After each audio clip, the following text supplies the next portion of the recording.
ዝብል ረ ማለት ርግበይ ይበላ ሰሎሚን ይብላ ንጉስ ሰሎሚን ኢልዋ እዩ። ማህሌ 6:9 ያ ማለት የቃድ ሃበኪ ኩሉ ትውልድ ናባኺ የንቃርር ማለት እዩ።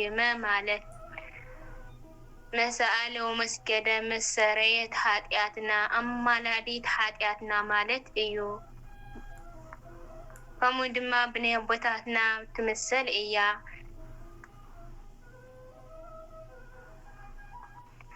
ብናይ አቦታትና ብናይ አቦና ኖህ መርከብ ትምሰል። አደና ቅድስት ድንግል ማርያም ብናይ አቦና ኖህ መርከብ ትምሰል እያ። መጽሐፍ ቅዱስ መሰረት ክንርኢ ከለና ድማ መርከብ ናይ ኖህ ንህዝቢ ካብ ጥፋት ድሕነት ዘድሐነት እያ። ሎሚ ድማ አማላድነት ናይ አደና ቅድስት ቅድሳን ድንግል ማርያም ድማ ንኩሎም ነቶም አመንቲ ካብ ዝመጽእ መዓትን ኃጢአትን እንሰርሐሉ በአማላድነታ እተድሕነና እያ። ስለዚ ብዚ አማላድነት አደና ቅድስት ድንግል ማርያም ድሕነት የለን። ዘፍጥረት 7:24 ቅርን ክሊና ከም ድማ ኢሳይያስ 1:9 ንመልከት። ናይ አደና ቅድስት ድንግል ማርያም ብናይ ሙሴ ጽላት ትምሰል እያ። እግዚአብሔር ንደቀ ነቢያት ሙሴ 10 ትእዛዝ ዝተጽሓፈ ጽላት ሃቦ። በዚ ሕጊ እዚ ገይሩ ከዓ ንህዝቢ እስራኤል ካብ ግብፂ መሪሕዎም እዩ። ዘጸአት 32:1 ክሳብ ፍጻሜ ዘጸአት 34:1 ንረኽቦም። ናይ እዚ ጽላት እዚ ምሳሌ ቅድስት ቅዱሳን ቅድስት ድንግል ማርያም እያ። እቲ ብዓይኒ ዘይርአ ናይ እግዚአብሔር ቃል ኣብ ጽላት ከም ዝተረኣየ ብጽላት ከም ዝመጸን መለኮታዊ ቃል እግዚአብሔር ወልድ ድማ ካብ ቅድስት ቅዱሳን ቅድስት ድንግል ማርያም ብዝወሰደ ስጋ ንዓለም ከድሕን መጸ። አደና ቅድስት ድንግል ማርያም ብልውሃት አቤል ትምሰል እያ። ልውሃት አቤል ንጹህ መስዋዕቲ ከም ዘቕረበን ልዕሊ ቃኤል ከም ዝተመረጸን ንጽህና ናይ አደና ቅድስት ቅዱሳን ድንግል ማርያም ድማ ልዕሊ ኩለን አንስቲ ሕሪትን ንጽህትን ከም ዝኾነት እዩ። ናይ አደና ቅድስት ድንግል ማርያም ብምሳሌ ናይ ያዕቆብ ትምሰል እያ። ያዕቆብ ኣብ ለዛ ዝረአያ መሳልል መላእክቲ ክወርድን ክድይቡላን ዝረአያ እዩ።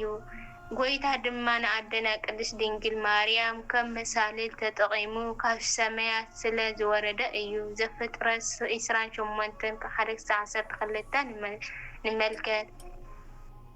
ከም ድማ ንናይ አቦና አብርሃም ትምሰል እያ። ናይ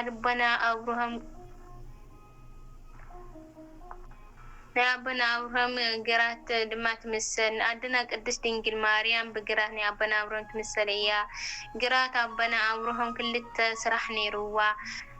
ሓደ ብታሕቲ መቃብር ብላዕሊ ድማ ትሕረስ ግራት። ስለዚ መቃብር ከይትብላ ግራት እያ፣ ግራት ከይትብላ ድማ መቃብር እያ።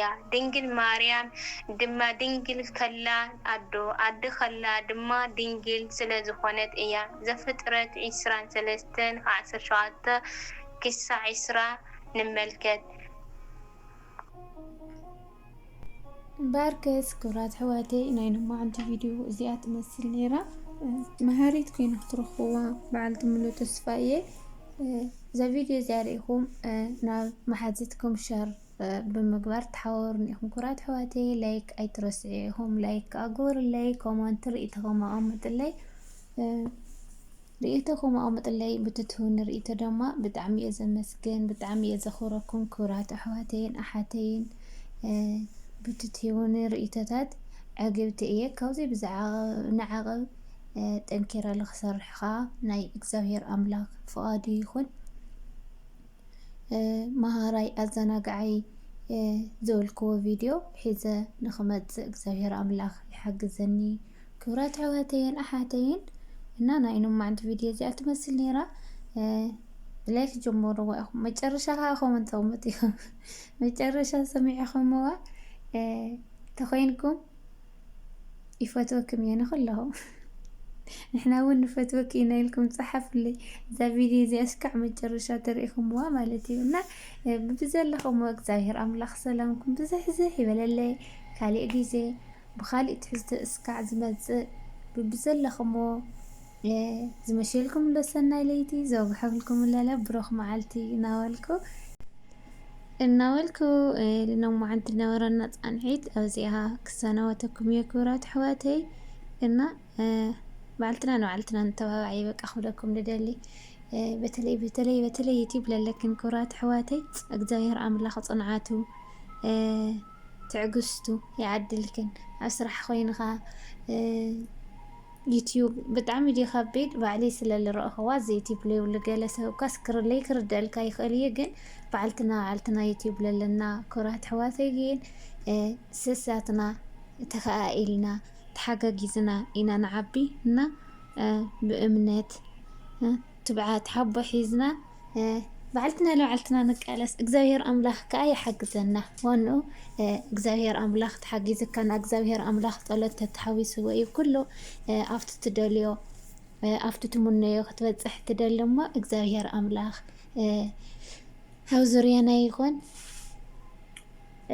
دق هوانا إلا صبق رمضان يقبرلكن أجميرو يودنا تصومنا له بعلتنا تصومنا لእግዚአብሔር أملاخ أجميرو يودنا بزي أقاتامي بدعمي زدنقكن زفتوكن دق هواني باي باي